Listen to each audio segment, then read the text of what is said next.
Coming up on this program, we show you how to get connected, find out how to choose an internet service provider, discover the newest form of communication, electronic mail. Ways down and ready to ride.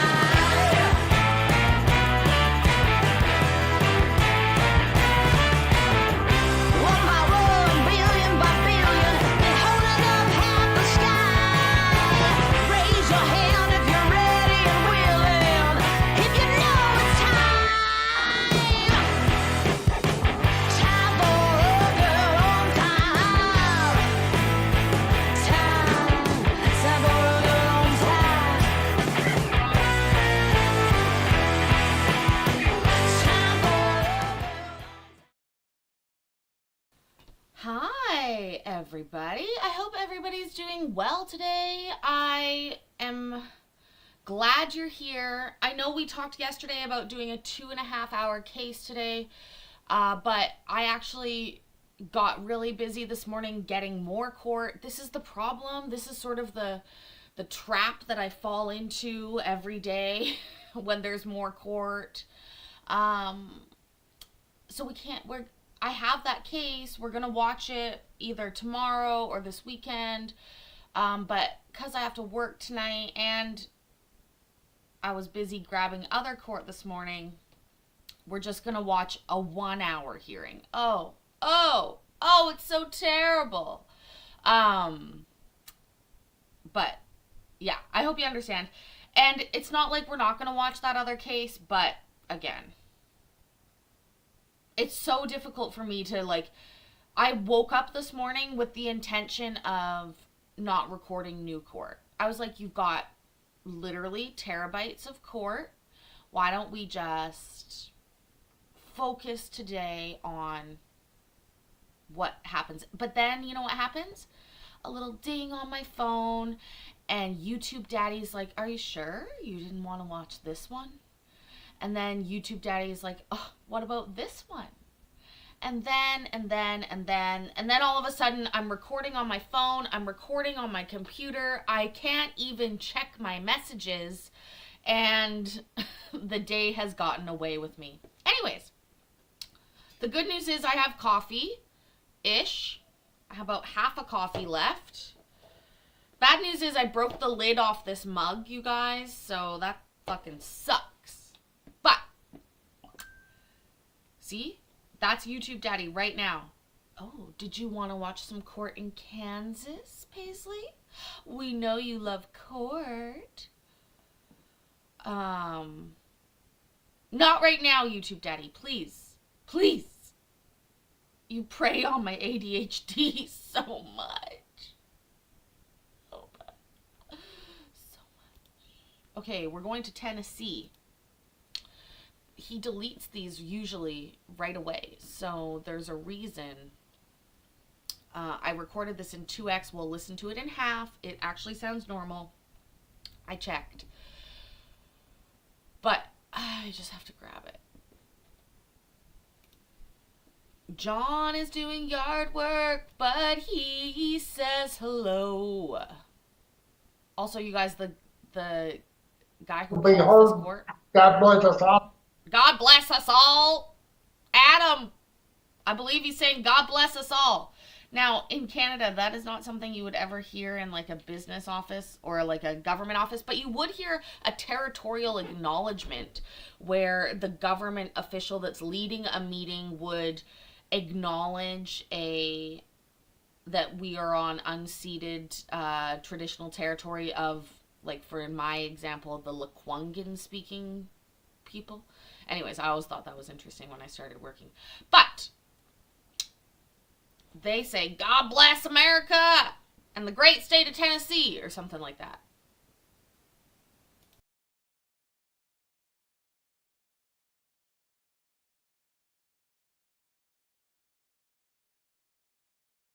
Be heard. God bless us all. The fourth great state of Tennessee in the United States of America. You can be seen.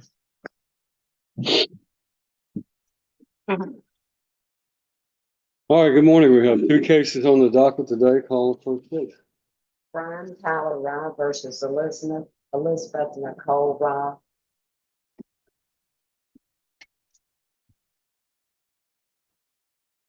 So that is Paisley of the past. You're having dinner with court vibes on Monday. Wow, Donald. Are you starting rumors? Or is that allowed to be out, that information? I'm just joking. That's awesome. I've had dinner with a few of my YouTube buddies. It's always fun. Always nice. I went to dinner with Iowa and Mikey in Florida once. It was very fun. Anyways, so you see me down at the bottom here. I got a tip on this case, and then I recorded it, and I was like, oh fuck, how long is this? And then I heard him say there's only 2 cases today on the docket, and I was like, oh, I gotta hustle up. So it's gonna flip into 2x, and I'll flip it to half. Unnecessary explanation, but midday, yay, baby, baby, MB, yes, ma'am.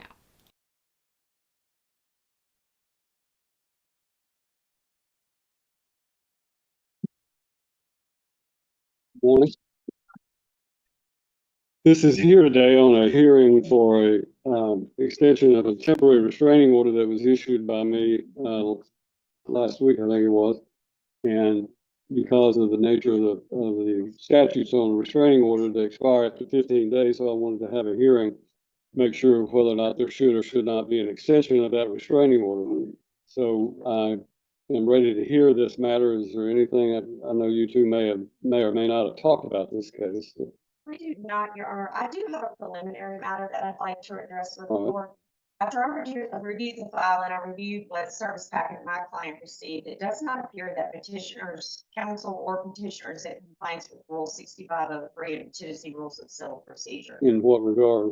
There was no affidavit, there was no affidavit filed, and it's required when a restraining order is requested by this court. There was no affidavit filed by counsel as it relates to notice or lack thereof, nor was it alleged or even alluded to in the petition, Your Honor. And it's required by statute. It's not a discretionary type thing, it's mandated by statute. 6503 subsection 1. You want to respond to that, counsel? Your Honor, Ms. Higgins was personally served with the petition and the ex parte. My understanding of ex parte is they're required notice as any other initiation of a court proceeding. Let me have just a minute to look at the rule. Yes, sir.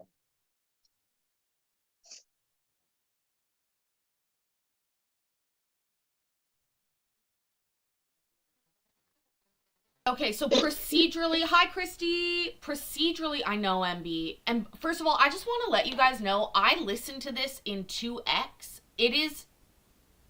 It was almost impossible for me to understand at 2x.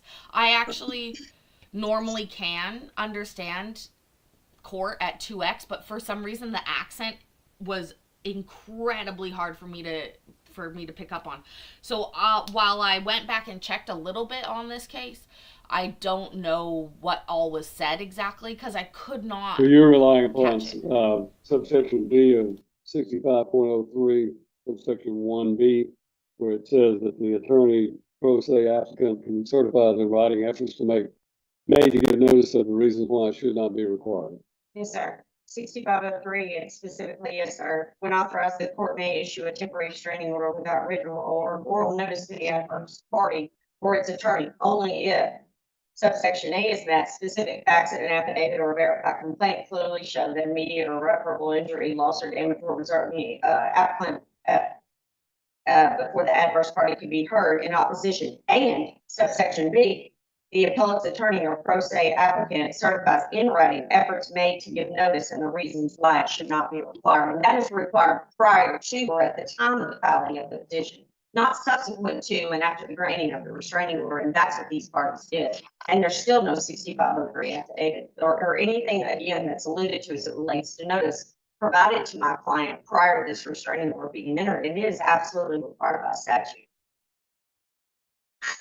It is required under the rule, and I do find that the affidavit, or actually the sworn pleading, provided sufficient facts to satisfy the court that there was a need for a restraining order to be issued, but there is a requirement that the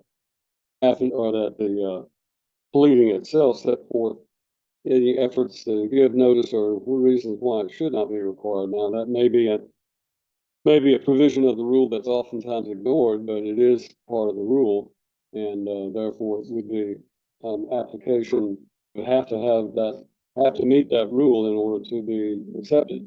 Now, the effect of that is that it would mean that the restraining order itself may be ineffective, may be defective. So we're here today, and it does not prevent this court from hearing sua sponte any pleadings or any evidence regarding any basis for modification on a temporary basis, on an emergency basis, because today's hearing was about the extension of that order. That order may not be extended, but it may be necessary for us to have a hearing in order to do that. Is there any objection to having a hearing regarding your petition?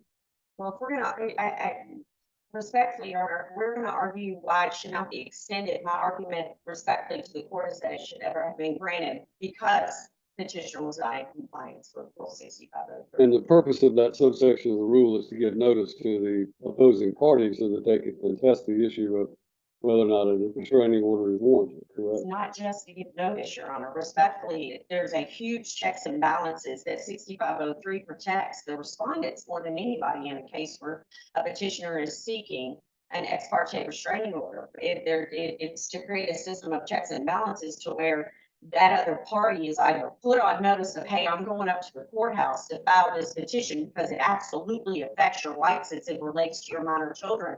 Or two, alternatively, it is absolutely telling the court, hey, we couldn't give this party notice because it would have posed a risk of imminent threat of harm or danger to the children.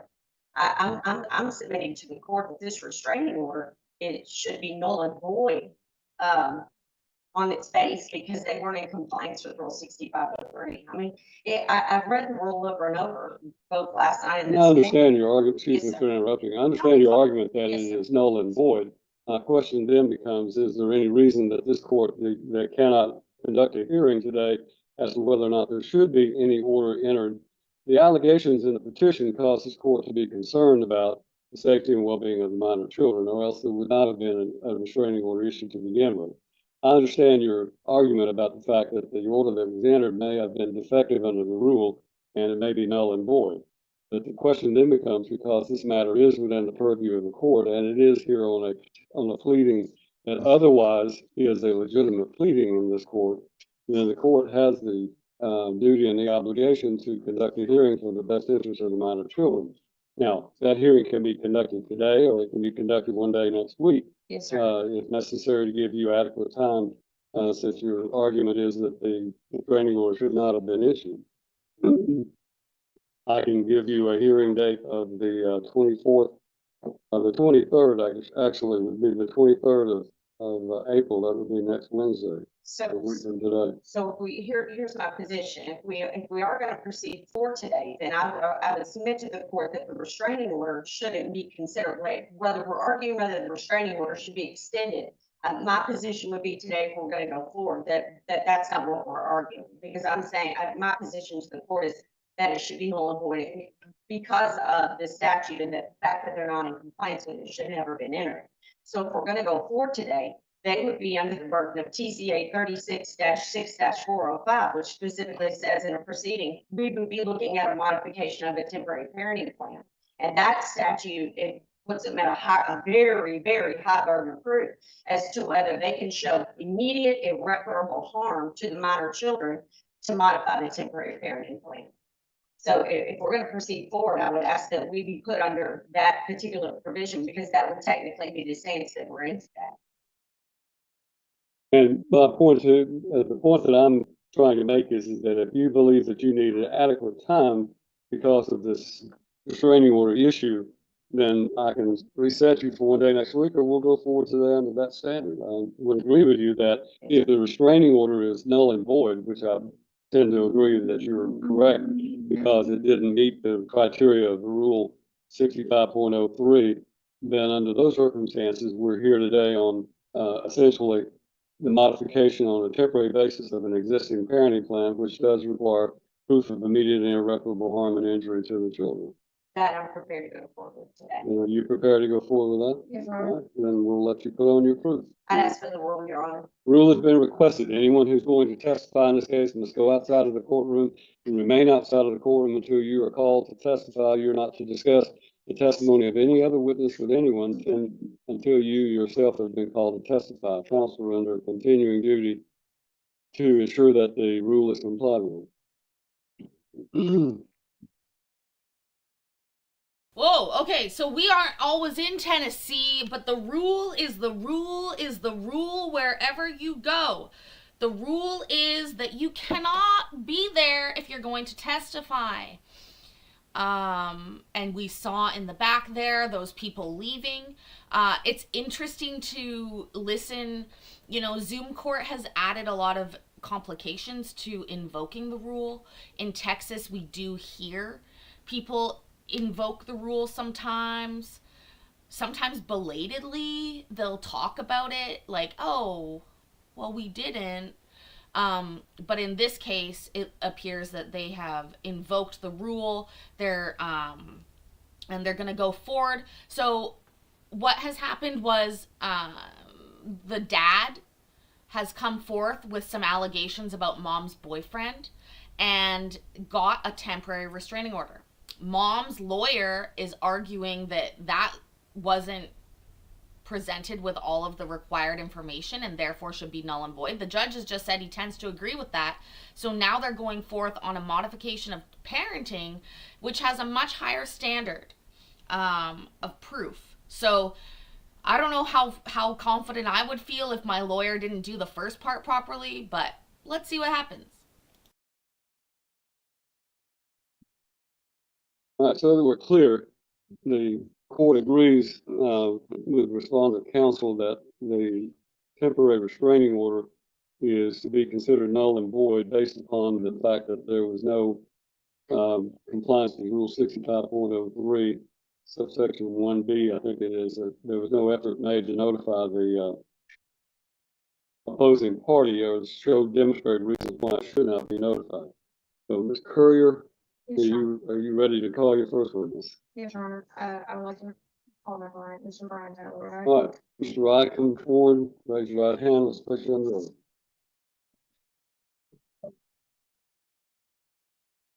You solemnly swear to testimony about the truth, the whole truth, and nothing but the truth, so help you God. Yes. Officer Tomlinson, if you'll turn that podium so that faces the witness.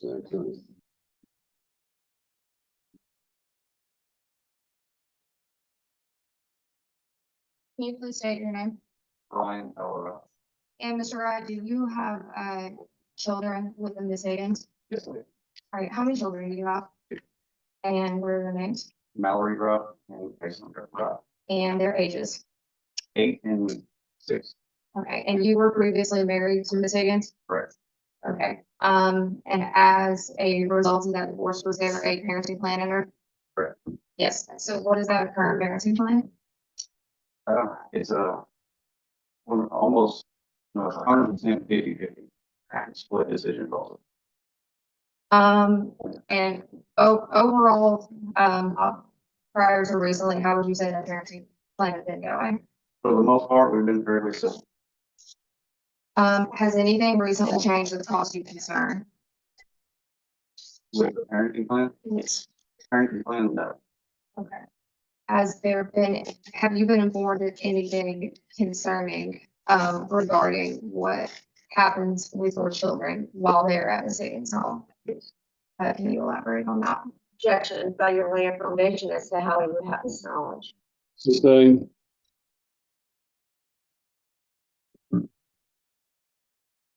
Have either one of your children told you anything that would, Objection to the leading. have you Your been? objection is the leading. Yes, sir. Sustained. Shit. Okay, this is like a real case. This is like court. Like a TV court. Objection, objection, objection. I love it. I told you, this lady ain't prepared. She's thinking about how to ask these questions. They did not talk about this proper. Allegedly, in my opinion. Only the witness.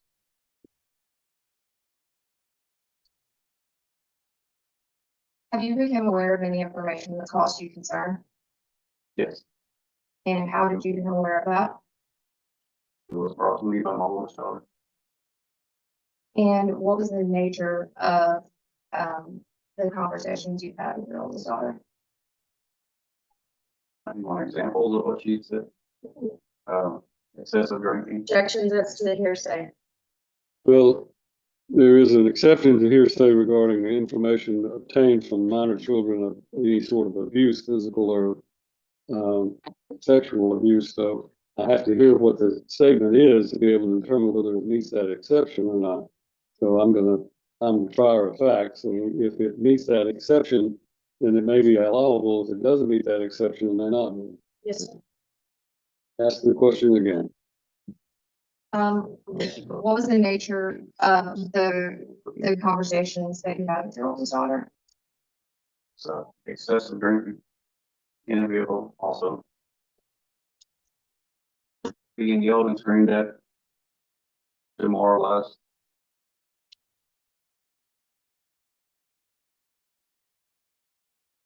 Sorry, your 8-year-old came and told you that she was being demoralized? Really? What grade is she in? These don't sound like kid words to me. The judge needs to hear the statement so he can rule. That's the main points of it. Okay, and who was the main perpetrator of this? Would be Brandon Bradford, who was the case. Okay, and who was Mr. Bradford to the children? That would be, I would call him a stepfather because they're not married. And has there been anything that you personally noticed? Personally, yes, I've seen alcohol in the vehicles here, pick up and drop. And what is your impression of your children's demeanor when it comes to returning to the mother's home? Returning, I always seem, most of the time, seem kind of depressed. I'm gonna object to his use of the term depressed. I think he can describe what he sees, but using that term, I'm gonna object. All right, the objection is to the form of the question or actually to the form of his answer. You can describe what you observe about your children because that's a sensory sensory perception that you yourself can see and relate to. But you were describing it as depressed, and that is a value term. In other words, that's a judgment that you're making, a subjective judgment that you're making regarding that. So you can describe what you observe, but you can't describe it as being depressed or not. So I sustain the objection as to the form of the answer. Okay, so we'll address that. Okay. Oftentimes they would be very clingy to me and their stepmother, crying, begging not to go back.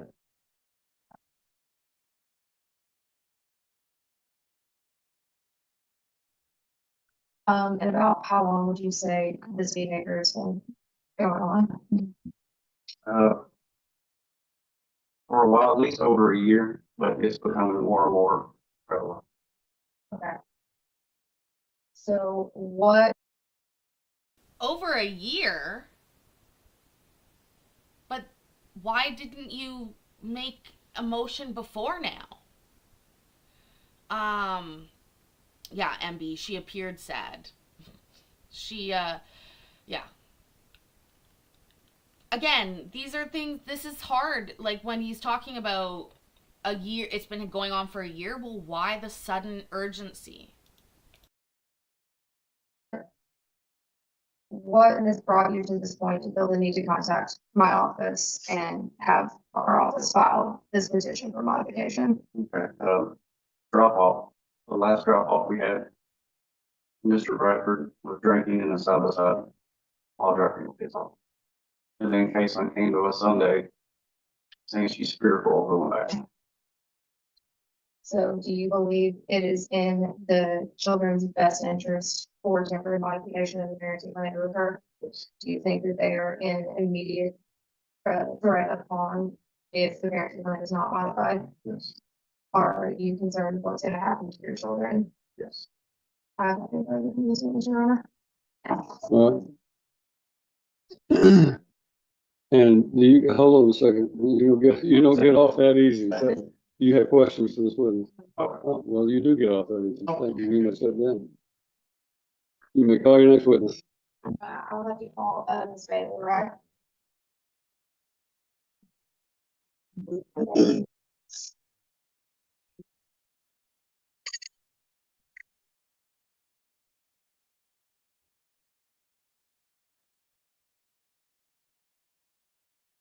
He's calling the stepmom. I'm gonna point this out now. He obviously has a type. Dad has a type, and then his type has a dress type. You'll see what I mean. Speaking of, I might have got a new dress. I've been cleaning. We've been emptying closets and cleaning different things. I might have found a new dress. So this is Come around, stepmom. please raise your right hand and face our clerk. solemnly swear the testimony about to give shall be true, the whole truth, and nothing but the truth. Thank you very much.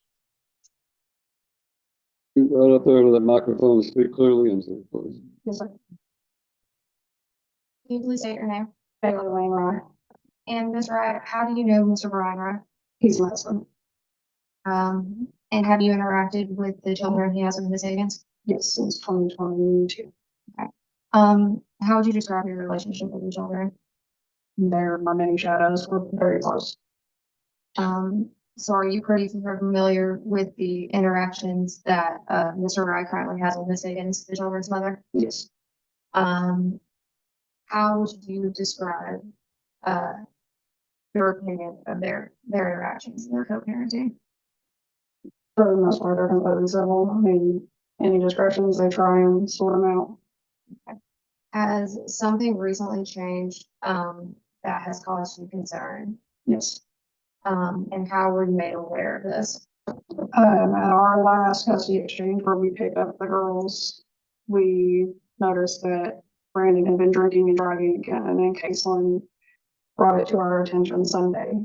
Things that were going on within the home, she brought it to my attention. And so you personally had a conversation with Caitlin? Yes, ma'am. And what is your opinion of the children's demeanor with regards to returning to their mothers? Caitlin doesn't want to. She's scared. As to the hearsay. Sustained. Caitlin is scared to go home. can't. When I sustain an objection to a question, that means you can't answer it. They can ask you another question, but you can answer that one, but the one that I sustain the objection to, you cannot answer. Yes, sir. Understood. My apologies. That's all right. Is there anything you personally noticed with the children's moods and or any behavior changes? Yes. Would you be able to elaborate on that? Caitlin has become more distant to her mother. Objection as to how she would have this knowledge, Your Honor. I'll sustain the objection unless you lay a foundation to show what knowledge or how she would have obtained that knowledge.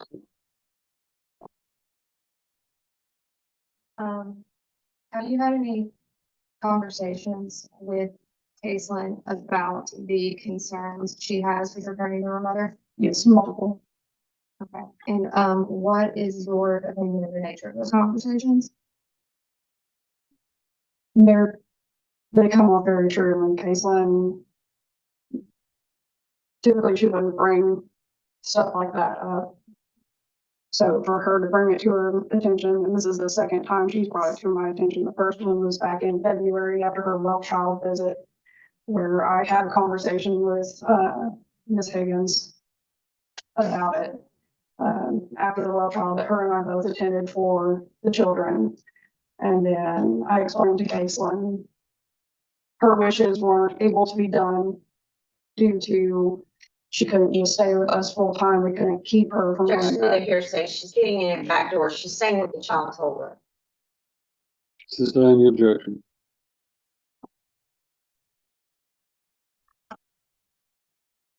So you, tried to bring up some of these concerns to Ms. Higgins? Yes, multiple times. And what has been, the response to those conversations? To the alcohol or the infraction within the house. The alcohol, the last time we had an encounter with it, she told us that the alcohol in the vehicle was from last night, that it's not that big of a deal, and it's none of our concern. The terms of her and Caitlin's relationship, we discussed it. I told her Caitlin's concerns, and she said that Caitlin was being sensitive. It's not that big of a deal. She's just mad that she's being held accountable, and said that Caitlin was over exaggerating. Do you think, is it in your opinion that the current parenting plan is no longer in the minor children's best interest? Objection, that's not for her to decide today. Sustain the objection is, that is the ultimate issue for this court, and her opinion is not relevant on the issue since she is not one of the biological parents. Do you think that there is a safety concern with the children returning to their mother's home? Yes. I have nothing further, Your Honor. This is a train wreck. Christina, how do you pronounce your last name? Christina's, but Cash is fine. It's hyphenated and it's Doesn't easy. matter to me. Yes, sir. I'll call you whatever you want me to call you, but Yes, sir. Christina's. All right, Ms. Christina's, do you wish to ask questions of this I witness? do not, Your Honor. Thank you, ma'am. You may step down. You can have a seat in the courtroom now. Thank you, Your Honor. All right. Ms. Courier, do you have any other witnesses?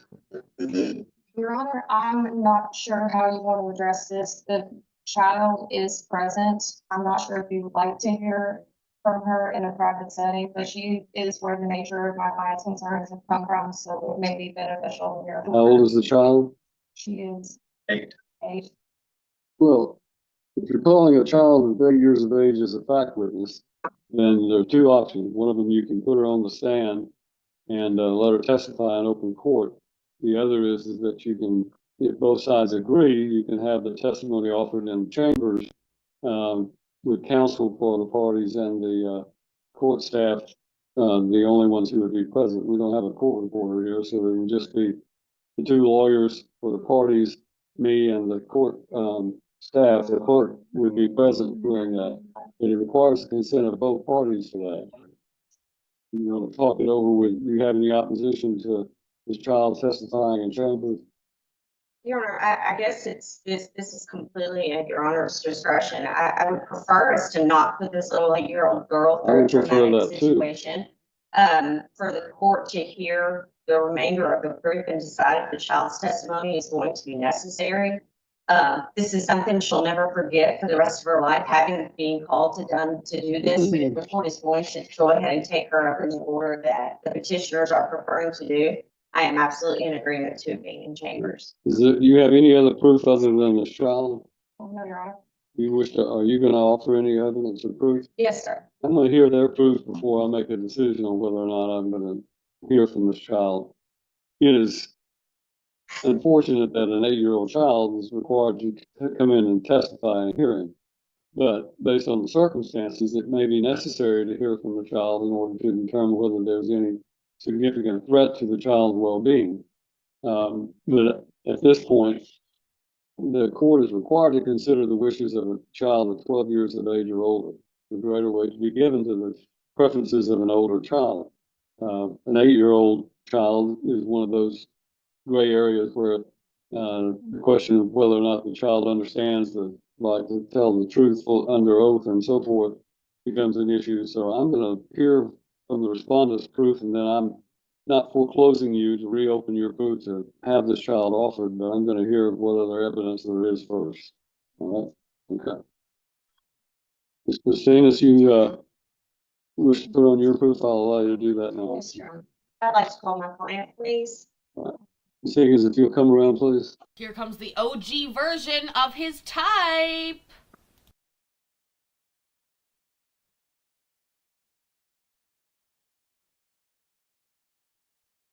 where the customer got the cruise, that's what prison. Yes.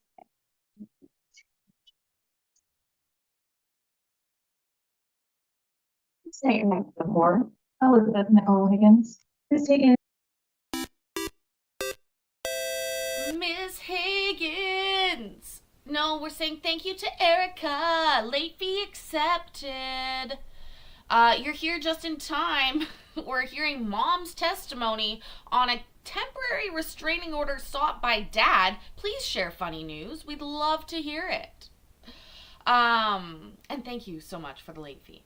But we are about to hear mom's testimony. And seriously, they're wearing basically the same dress. They look like there's a glitch in the matrix and it was the same lady. He filed it incorrectly. Oh, so funny. We love it. We love it when they file wrong. Of course he's pro se. Of course. Of course. Of course. Of course. Oh, well, I hope it works out. I was pro se when I got divorced. I do not recommend anybody do that, but I did. So. You were the mother of Mallory, and you're gonna have to say her name for me. Caitlin. Okay, I say it wrong every single time. And who are they in school? At Tennessee Ridge Elementary. Okay, and what grades are they in? Caitlin is in third, Mallory's in pre-K. Okay, and where are you employed? At Tennessee Ridge Elementary. And what do you do there? I'm a teacher's assistant. Okay, and how long have you been employed there? Almost 3 years. And what grades do you work with at that school? Mainly kindergarten and first, but I go around to all the grades, check on teachers, and just sort of them. So you're around your children every day while they're at school? Yes, ma'am. Okay. And where do you live? In Waverly. And who do you live with? Brendan Bradford. Brandon Bradford. Yes, ma'am. And who is Brandon Bradford? He's my boyfriend. And how long have you all been in a relationship? 3.5 years. Okay. And do you have any other kids other than minor children that issue in this cause of action? Yes, I have a 5-month-old with Brendan. Okay, and what is her name? Bradley Bradford. Okay, are you breastfeeding her? Yes, ma'am. Okay. So, do you drink while during the past 5 months that you've been breastfeeding? No, ma'am. Okay. And where does Brandon work? He works at Palmer's Contractors in Camden. What does he do for a living? He is a That's actually a fairly good point. It fucking pains me to hear of a mother of a 5-month-old baby back at work already.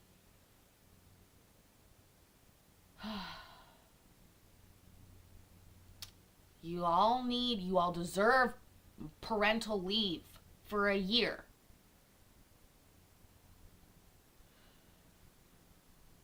But hold on, if she's working full time, how is she breastfeeding?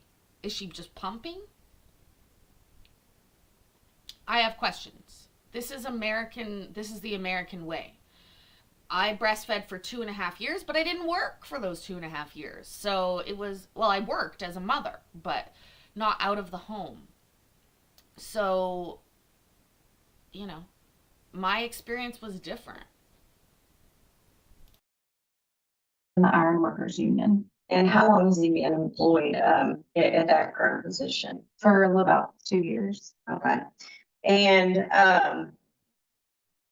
you were served with a petition that was filed in this matter on or around April the 7th, correct? Yes, ma'am. And on April the 7th, when this petition was filed, you and Mr. Wright, you all share a week on week off with your 2 minor girls, correct? Yes, ma'am. And when this petition was filed, whose parenting time was it? It was my week. And what day of the week was that on? It was on a Monday. Okay, had you you get them on Fridays, correct? Yes. So you had them from Friday to Monday? Yes? Yes. Okay, and so you all had an exchange on Friday. Yes. Did you pick them up from Mr. Ryan? Yes. Okay, you did? Yes. And was anybody in the vehicle with you? Just my 5-month-old. So Mr. Brandon wasn't even in the vehicle, No, correct? ma'am. Okay, and when you were served with this petition or found out about this petition, tell the court about that incident, what happened. I went to their house to just get to whose house? I went to Brian's house to get the kids softball uniforms because our youngest Mallory had a game that night. And at the exchange, they didn't have their uniforms. So we agreed that I would go give them some point and have them for their games. So I went to his house to just simply pick up softball uniforms to go back to my house to get our youngest ready for her softball game. Did you have the girls with you? Yes, ma'am. Okay. And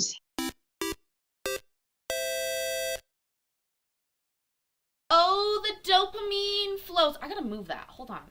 Where is it? Why is that up there? Damn it, Bobby. Alert box. There it was. I think it'll be in a better place now. But thank you so much, NPC, and good morning to thee. How are you?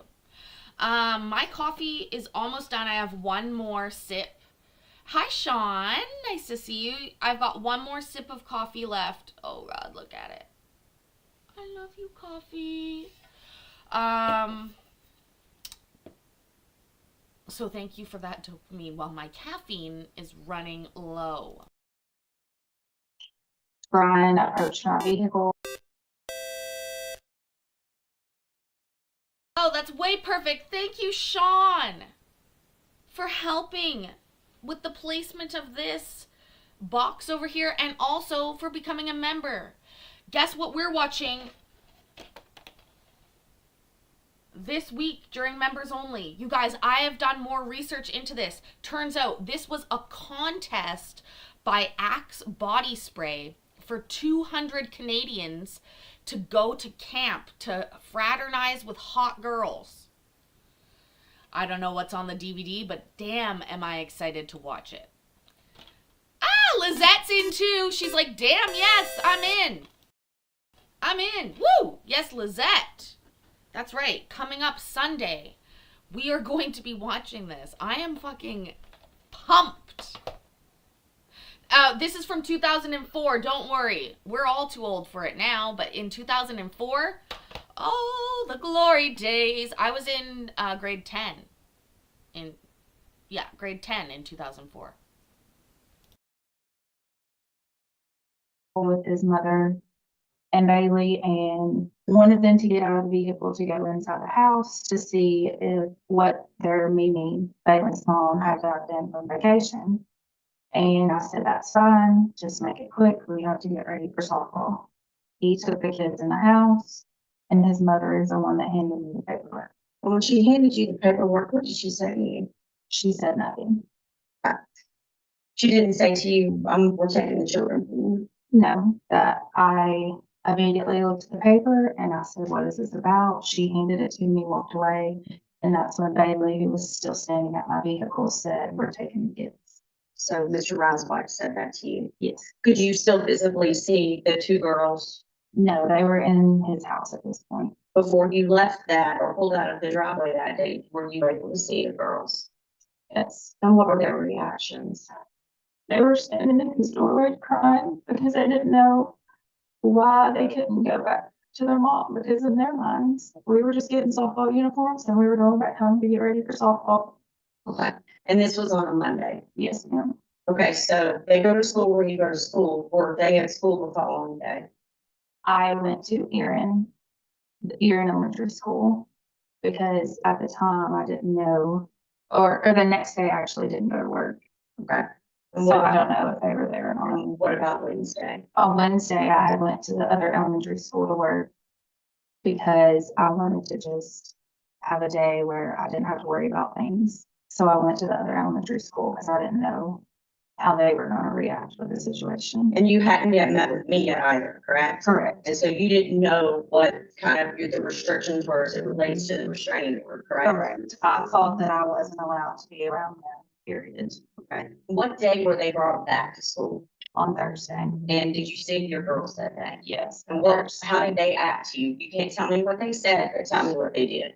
Immediately hugged me, kissed me, and it was just, I miss my mama. I don't know what happened.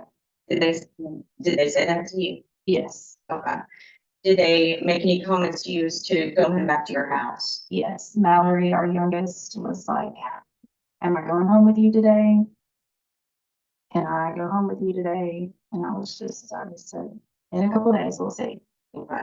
And were they at school any other time that week? No, ma'am. Okay. And is your school currently taking TCAP testing?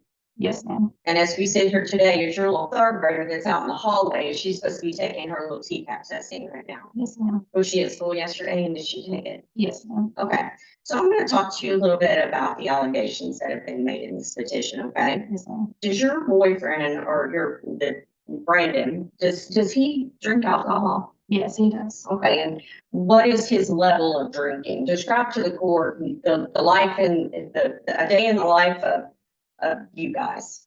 Whenever he gets home from work, he has a couple beers, just a normal de-stressing from the day Okay, and what time does he usually get home from work? at 4 o'clock. Okay, and do you cook dinner? Does he cook dinner? Do y'all cook dinner together? It just depends. Some nights I might cook, some nights he might cook. If he's grilling, he will cook. It just depends on if I'm feeding our baby, whether he cooks or I cook. Okay, and what time do you all usually go to bed? Do you go to bed together? What does that look like? Yes, we give the kids baths about 7 o'clock. They are in bed at 7:30. We stay up a little bit later and watch TV, and then we are normally in bed at 9:30 to 10. Okay, sure. So from the time he gets home at 4 to the time he goes to bed at 9:30 or 10, would you say that he gets intoxicated at all during the week? Absolutely not. Okay, what about your weekends? On the weekends, he might have a couple more if we're just at the house. But if we go anywhere out to eat or anything, if he does consume any alcohol, then obviously I'm the one that drives home. And if he's had any alcohol before we go out to eat, I'm the one that drives there. Okay, to your knowledge, has Mr. Brandon Bradford ever had a DUI charge? No, ma'am. Any sort of charge related to alcohol? He had an open container ticket about 2 years ago, and our children were not present. Okay, and so you have heard testimony today provided by the petitioners that Mr. Brandon Bradford drinks and essentially drives your children around the vehicle. Is that true? No, ma'am. Okay, tell the court what if anything happens? If anything, it might have just been a beer left over from when we were just at the house, and it was simply just left from a long time ago. He does not ever drink and drive, especially with our children. Okay. What is the relationship between Mr. Bradford and the girls? He is a dad. What do they call him? They call him Daddy Brendan. And how long have they called him that? About 2 months into our relationship. Okay, and they also call Mr. Rye's wife, they refer to her as a parental type figure as well, correct? Yes, What do they call her? they call her mommy. Okay, and so for the most part, how would you describe their relationship with Brandon, the girls' relationship? He's a dad to them when they're at our house. He goes outside, plays softball with them. He does baths if he needs to. He takes care of them. Anything that they need when they're there, he's their other parent when they're at our house. Does he go to their activities? Yes. Does he attend their school activities? Yes. And does he work with them with their homework? Yes. Describe that to the board. Recently, Caitlin has been struggling with her ELA, and in the afternoons, he has made her pick out a book that she enjoys to read, and he has come up with his own questions as like a little fake test to ask her after she's read the books. Okay. At any time at any point in time that you've ever had Mr. Bradford around your girls, what kind of situation is it if the girls get in trouble? If the girls get in trouble, I'm the one that gets onto them. If I have said it multiple times, then he will say, "Hey, what did your mama tell you?" Never once has he yelled his voice at them or even thought about getting onto them unless I get onto them first. Okay. And has Mr. Bradford ever spanked the children? No more than just a little off on their legs saying to get their attention. Okay. So do you have any idea what the petitioners are referring to as it relates to demeaning or being mentally abusive or psychologically abusive to your minor children? No, ma'am. Are you adamant that hasn't ever happened? No, it has never happened. And is he psychologically or mentally or verbally abusive to you? Absolutely. What is your relationship like with him? I'm very happy. We've been together for 3.5 years. He's never for 1 second raised his voice at me. He's never raised his hands at me. We have a normal, healthy relationship. Okay. So do you have any idea what the petitioners are speaking of as it relates to there being some sort of volatile relationship between you and Mr. Bradford? No, ma'am, I have no idea. Have the police ever been called to your home? Nope. Any domestic violence issues? And have you ever been taken to the hospital because you got beat up real bad by Mr. Bradford? No, ma'am. DCS ever come to your house and said, hey, we've had reports that he's beating up the kids? No, ma'am. Okay. And one thing I also wanted to ask you, since this petition was filed, you have a little 5-month-old in your house, don't you? Correct. Has the Department of Children Services contacted you and said that somebody's reported to them that there's a volatile relationship and a bunch of alcoholics hanging out over there taking care of a 5-month-old? No, ma'am. Okay. And so, tell the court about, what you heard the petitioners say as it relates to Caitlin's recent behaviors. Have you seen some sort of changes in Caitlin, right, lately as it I relates to her have. behaviors? From your perspective. From my perspective as her mother, she does seem very upset about things. She's only 8 years old. She witnessed me and their father being together. She has witnessed everything. So in her mind, she knows what it's like to have mom and dad. And then now she has another mom and another dad. And to her knowledge, she's just very confused. Have there been times, and I'm not asking you to tell me what she says, have there been times when she's come to you and said that things were going on at their house that she wasn't happy with? Absolutely. And did you run up to the court and make a bunch of false allegations against the father or Bailey as a result of any statements made to you by Caitlin? No, ma'am. Do you believe that it would have been appropriate at that point in time for you to have done something to get Dad out of her life because she made these statements to you? Correct. I would not have done that. What would you have done? I would have contacted him and said, hey, our 8-month-old said these things. Or 8-year-old? Yeah. Are they true or not?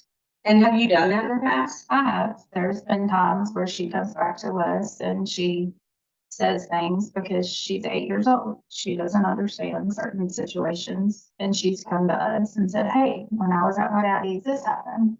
Or I don't want to do this or I don't want to do that. And I just say, well, you have to go to your daddy's.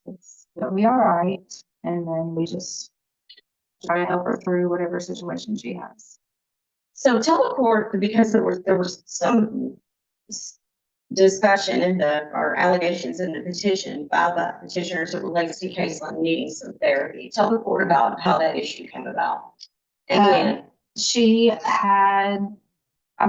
seen it all. She's been there from day one of our divorce, us splitting up everything. So I had suggested that one of our school counselors, we have two. We have the Tennessee Voices that come to our schools on Monday, Wednesday, Friday. And then we have a regular guidance counselor that's there on Tuesdays and Thursdays. And I went to both of them and said, hey, when you get time, if you could just do a pop-in visit with her, I feel like she could really benefit from that. And when did you do that? Just a couple months ago. And when you did that, did you discuss that at the issue of therapy with the father? Yes. And did you contact him and tell him, hey, I've done this or I'm going to do this? Yes. Yes, you did. Yes. And what was his response? He said it was a good idea that we should do that.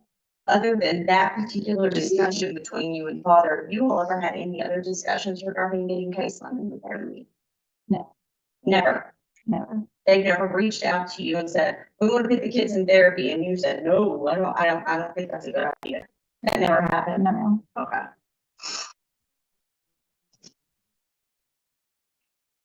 Have you ever been charged with a DUI or driving under the influence or any sort of alcohol-related type violation of the law? No, ma'am. Okay. Have you ever been charged with any crime whatsoever? Just a seatbelt ticket. Okay.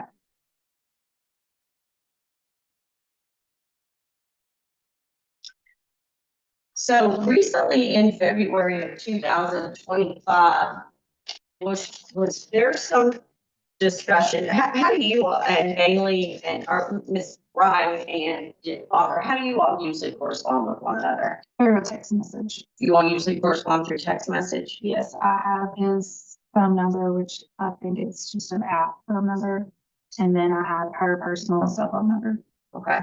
And did you all recently have conversations regarding your all's relationship and how that was going? And when I say relationship, I mean the co-parenting type relationship. Yes, after the kids pageants in February. 2025? Yes, So ma'am. what, 45 days ago? Yes. Approximate? I went to eat with them for lunch after the girls' Went to eat with pageants whom? with Tyler and Riley. You by yourself? Yes, Okay. with my other daughter Riley Okay. and the kids. Okay. We all went out to eat lunch together.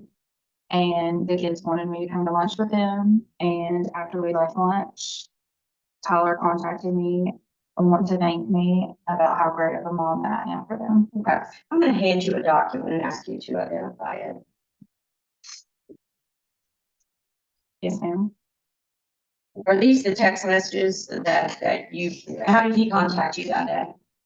He texted me. And then is this the text message, or is this a string of text messages that he sent you? Yes. And, go to his section, please.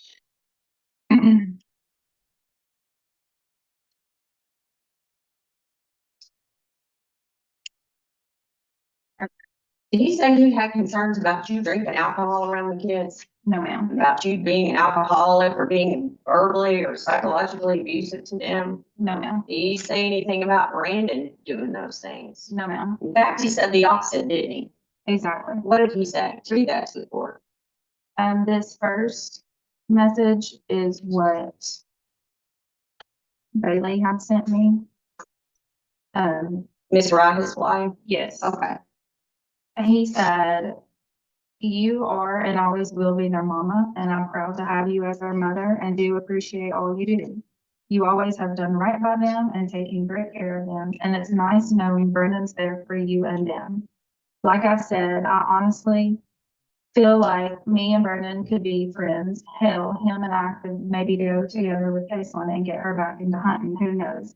I just want the girls to be happy and to know that there's no choosing, that they have all of us whenever and then. Cut off. And what was your response to him? My response was, it doesn't have the whole thing, but I just said, that she doesn't want to go hunting with him. I think that she thinks that that's just y'all's thing, and she doesn't want to upset you if she does go with him about taking her hunting. Okay. And you said that Miss Wright reached out to you that day as well. Yes, she did. What did she say to you? She said, you'd be amazed at how many compliments we get for it and the impact that it has on the girls. I want to apologize also. I know in the past that you felt like I have overstepped. Me as a mom trying to imagine how that feels, I'm really sorry that I have ever stepped on your toes when it comes to the girls. I hope you know and see how much I love them and just want the absolute best for them. I live and breathe for them the same way I do for my own biological children.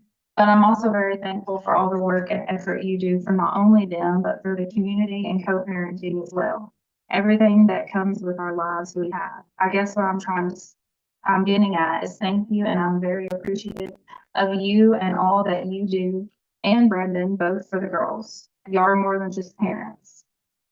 Well, I'd like to submit those as an exhibit, please. Look at his blue. I'm gonna object to the use of this. There is no distinction of who's in what, dates, full context of the conversations. My client's identified. She's identified the conversations being text messages between your client, his wife, and her. And as far as the timing of it, she's indicated that it was after the meal that they shared in February, so I overrule the objection. heard Ms. Ryan testify that they've reached out to you before and said, we're concerned that Brandon's an alcoholic and he's being abusive to the children. Is that true? No, Has she ever reached out to you and had a conversation with you about that they were concerned that Brandon posed a risk of harm or danger to the children? no, ma'am. Ever? No, You've never had that conversation with her? no, Have you ever had that conversation with her father? no, Have they ever said, we think he's a risk of harm or danger to the children and this is why, these are our concerns? no, If they had done that, would you have listened? absolutely. Would you, if it were true, would you have done something about it? But Absolutely. that's never happened, has it? No, Have they ever approached you and said that you pose a risk of harm or danger to your children? no, Has she ever called you and said, I have concerns? no, Okay. Has Mr. Ryder contacted you and said, I have concerns? no. Okay. Those are my questions, Your Honor. All right. Courier, do you have questions for the witness? No, Your Honor. Thank you, ma'am. You may sit down. Ms. Christina, do you have any other witnesses? Yes, sir. I would like to call.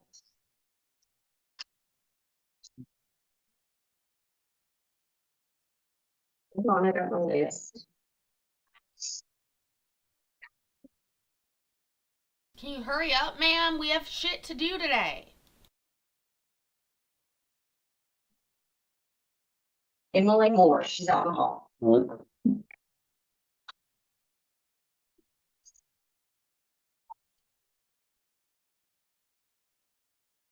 This doesn't sound like it rises to the need of an emergency TPO to me, but I don't know. I don't know, I don't know, I don't know.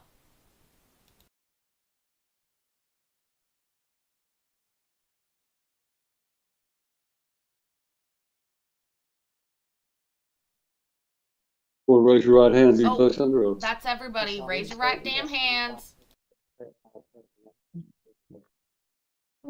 You can run and have a seat, please.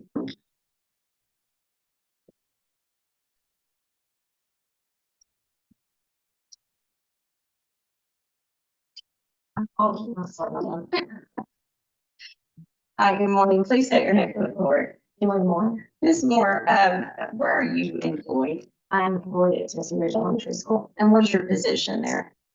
Assistant principal and librarian. Okay, how long have you been employed there? In that school 1 year. Okay, so how long have you known my client? I have known her since she was in middle school, but on a professional level, I've known her this year. Okay, and so do you see her during the weekdays? How often do you see her during the weekdays interact with other people's children? As assistant principal, I am in charge of the parapros of our school, so we have 5 general ed aides, and we have 5 special ed aides, and she works directly underneath my supervision. Okay, and how often do you see her on a daily basis? Every day. How often every day? Because our classes are so small, I do have library, and she is the one aide who works with all grades, because of her skills. And so she has her classes in my library, and I would say out of the day, 3 to 4 hours. Monday, that's actually Monday through Friday, and then on certain days, if I need to step out, I will call her to be my replacement. Have you been involved with, you have knowledge as to why you're here today, correct? Yes, And I appreciate you being here because I know you have TCAP testing going on right now, so I'll try to be fast. Do you have knowledge as to why you're here today? And when you approach, have you been approached by Mr. and Mrs. Rice since they filed this petition? not really, Not you directly. Do you have knowledge as to whether they've come up to the school? yes, Okay, so you know what allegations they're making against my client was against, correct? not in great detail, yes, I do. Okay. And at any point in time, at any day over the past year, let's just say that you've known her and you've seen her at school interact with other people's children, have you ever had concerns that she was a threat of harm or danger to other people's children? We'll start there. No, absolutely not. Have you ever seen her intoxicated during the day? No. Have you ever believed that she was under the influence of any mind-altering substance No. during the day at work? No. Have you ever seen her be inappropriate at any point in time with her own children? Have you seen her interact with her children? Yes, What's their relationship look like that you've seen? typical mother. Kids, whenever they see her in the hallway, that's mom, they might say hi. If she's with another group of kids, she'll acknowledge them and send them on her way, where she can do her job, but never has it been something that I've ever been.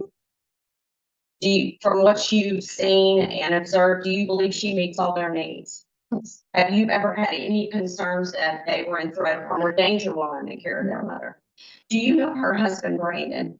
I don't know him. We happen to have the same last name, and that whenever she first told me about it, see if we were related in any way, but not that I'm aware of. And you've known her, you said, since middle school. Yes.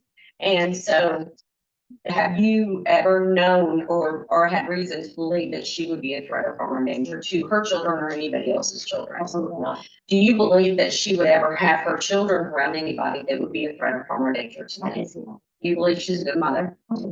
Thank you. I appreciate you being here. You may cross-examine further.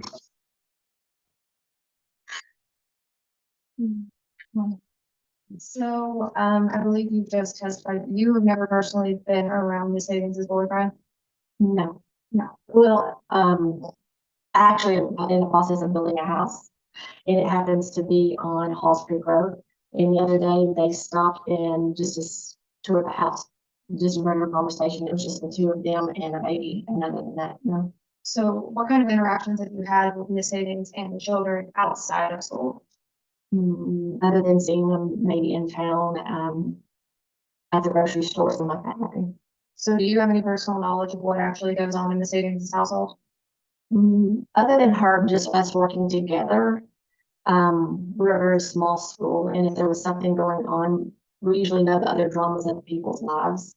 And so she's never said anything in the year that we worked together inappropriate about her relationship, or if you're fighting with your husband, we do that often. I've never heard anything like that. No. I have nothing to do. Can you redirect? Just really quick, and that's one of the questions I was kind of going to ask you. I'm glad you pointed it. I'm from Murfreesboro, big metropolis. I'm just kidding. But this seems like a small town. And how long have you lived here? It doesn't just seem like a small town. It is. I understand. I grew up here, so I can say that. So. It was a great job. I moved into this county in '93. I've been teaching the school system for over 25 years. I had Tyler in class. I've had Nikki in class. I've probably my career. So does everybody know everybody's business in this town? I would honestly, that's a problem. Anytime that I've ever called into court, they usually like, okay, you've had everybody, Sure. you can go on. So yes, it is a very small town. Everybody knows, or hears. Doesn't necessarily mean it's always true, but there's usually some type of seed that somebody is floating around. Based on having lived here that long and having known my client that long, have you ever had any concerns with her being a danger to you? No, no. Have you ever heard any rumors about Mr. Brandon being a danger to anyone? No.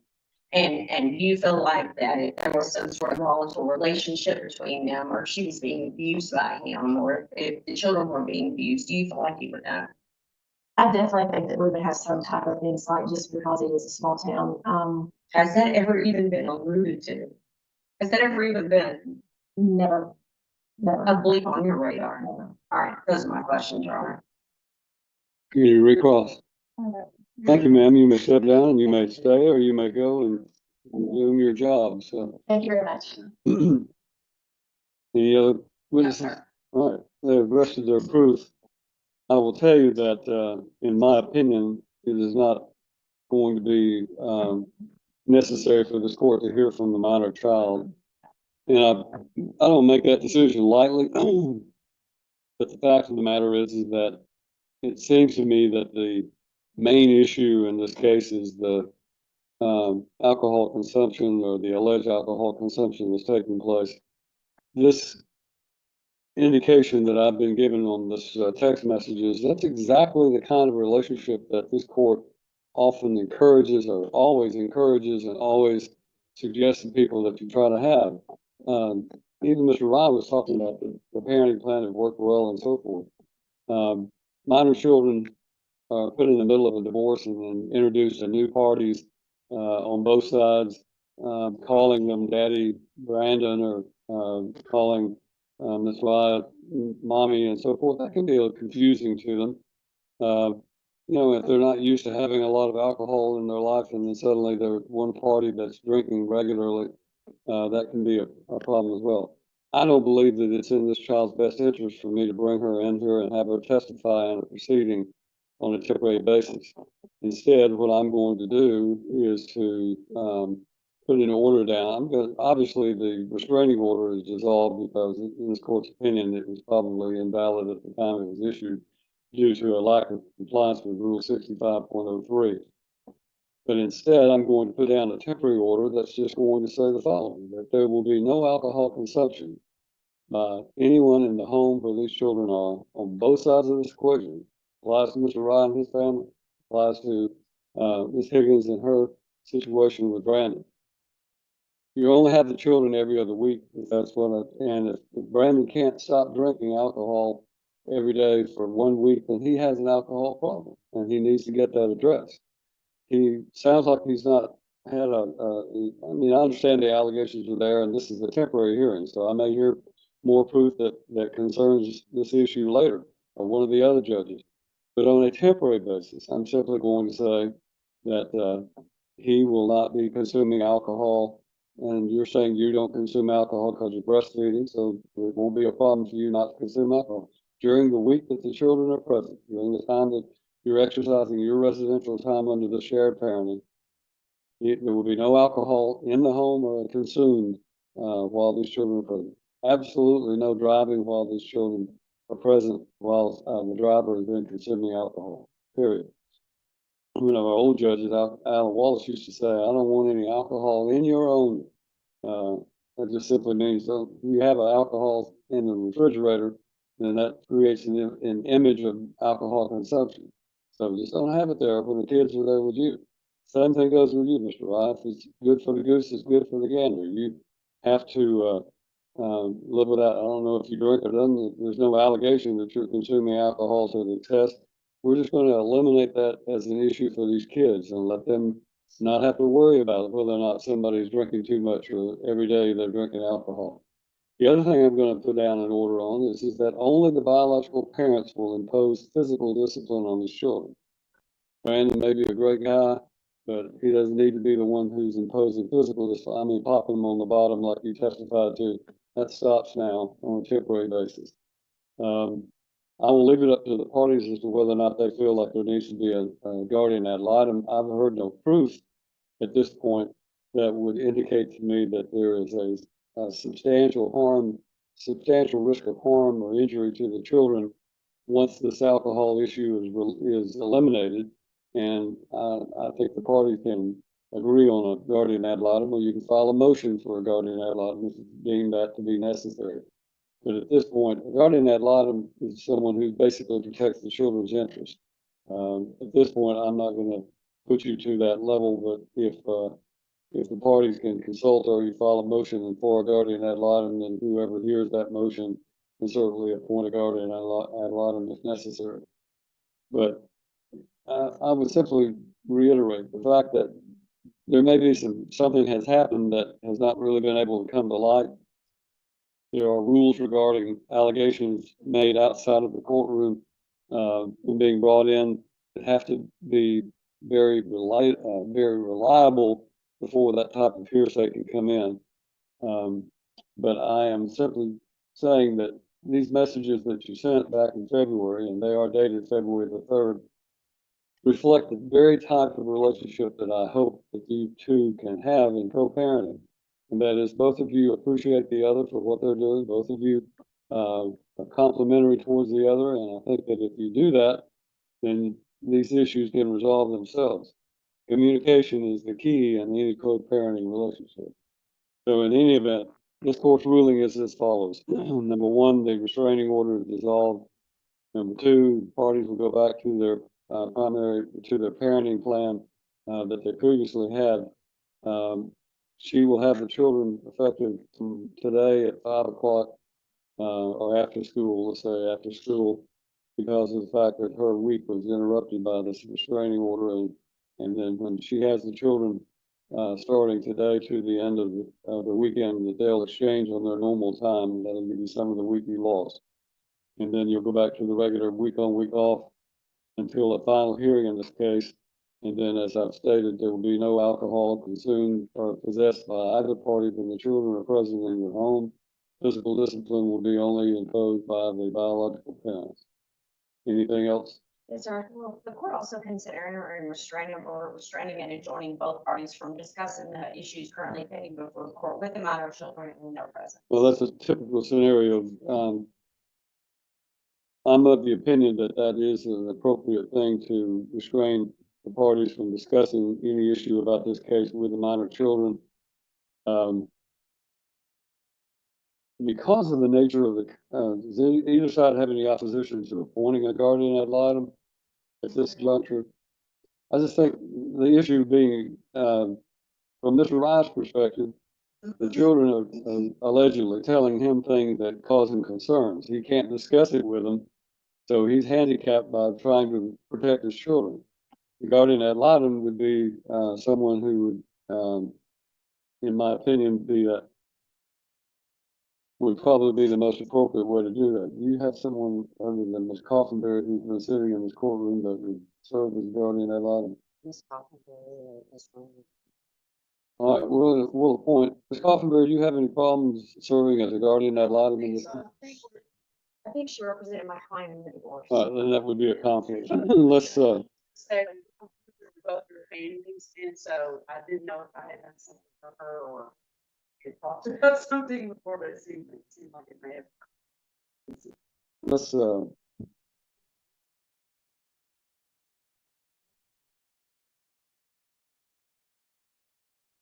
I'm not staring off into space because I'm having a spatial problem. I'm thinking about lawyers that I could appoint as a guardian ad litem. He's thinking, folks. Stephanie Lowe.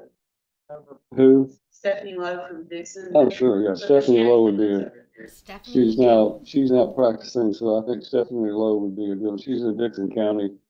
We're gonna appoint her as the guardian ad litem. That way you have someone that can talk to the children and can protect their interests, and that way it alleviates you from having to discuss it with them. That way, if the kids want to talk to you about the situation, just say, hey, the judge told me I can't talk to you about it. Talk to the guardian ad litem. She's there for you to do this with. Okay? Same thing with you.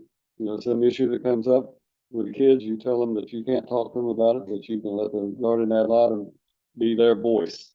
And that's what the guardian ad litem is supposed to do. So, okay? We'll appoint Stephanie Lowe, and then the cost of the guardian ad litem will be paid equally by the parties whenever the time arises. We'll go from there. All right. Okay. Ms. Christina, I'm going to ask you to draw this order if you don't mind, and submit it to Ms. Courier for her approval before we submit it to the court. Yes, sir, I would do so. Anything else? Yes, sir. All right. Thank you. Then Thank we'll you, Honor. conclude this hearing. Ms. Coffenberry, are you going to be for a hearing? Yeah, and then it'll be brief because. Let's take a short recess and we'll come back to you and we'll start the hearing up. Honor, could we have the child taken back to school so she? Yeah, I think the child needs to go back to school and try to take the TPO test Thank you. quickly as possible. Okay, so that's over. I think that was the right decision. I just want to give you guys a tiny taste of what it sounded like when I was listening to this earlier today at 2x speed. Because it is fucking nuts. Nuts, I tell you. Okay, just listen for a minute. I've already set this to redirect over to We Gotta Chase, which is happening at 105 Pacific, 405 East. But listen to this. Okay. And so, tell the court about what you heard the petitioner say as it relates to Caitlin's recent behaviors. Have you seen some sort of changes in Caitlin lately as it relates to behavior? From your perspective. From my perspective, as her mother, she does seem very upset about things. She's only 8 years old. She witnessed me and her father being together. She has witnessed everything. So in her. And that part was easy. When the judge is talking, yeah, that's you I'm talking about, Judge. Crazy. Anyways. You guys, thank you so much for being here. I appreciate each and every one of you. Oh, see, I like that chat thing I've set up over there with the number and the day and all that kind of stuff. I normally listen to court at 2x, but it's just the accents make it real difficult for me. Anyways, we won't be back tonight. Yeah, that could be traumatizing, cellulite yoga pants. At least not here. But we will be back tomorrow. That's right, ladies and gentlemen. Tomorrow, Friday, Saturday, and Sunday. Wait, so we did Wednesday, Thursday, Friday, Saturday, Sunday. Oh, but we already did Tuesday and Monday. We're doing 7 days straight, baby. Anyways, I love you guys so much. Do me a favor, remember that. I love you, and I'm proud of you, and I'll see you in the next video. Okay, bye. Ways down and ready to ride.